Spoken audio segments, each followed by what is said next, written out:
আর এবার আপনাদেরকে গ্রেটার নয়ডায় নিয়ে গেলাম। দেখুন সেখানকার ছবি দেখুন। গ্রেটার নয়ডার বঙ্গীয় সমাজে দুর্গোৎসব, মহাষ্টমীতে সেখানেও পুষ্পাঞ্জলি, আরতিতে এক প্রকার জমজমাট হয়ে উঠেছে পুজো, অষ্টমীতে কুমারী পুজো আয়োজন করেছে গ্রেটার নয়ডার বঙ্গীয় সমাজ। প্রচুর মানুষের সমাগম, প্রচুর প্রবাসী বাঙালিরা রয়েছেন যারা অঞ্জলি সারলেন।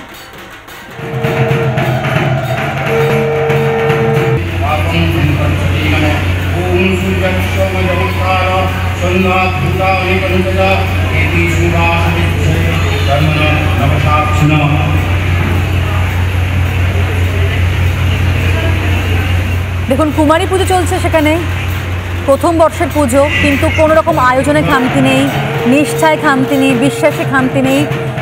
এবং সবচেয়ে বড় কথা হচ্ছে গ্রেটার নয়ডার এই পুজো দেখে মনে হচ্ছে আমরা না বাংলারই কোনো ছবি দেখছি। কুমারী পুজো চলছে, সেই ছবি দেখাচ্ছি আপনাদেরকে। সঙ্গে অঞ্জলিও হয়েছে, পুষ্পাঞ্জলি, আরতিও হয়েছে, সব কিছু মিলে এক প্রকার জমজমাট।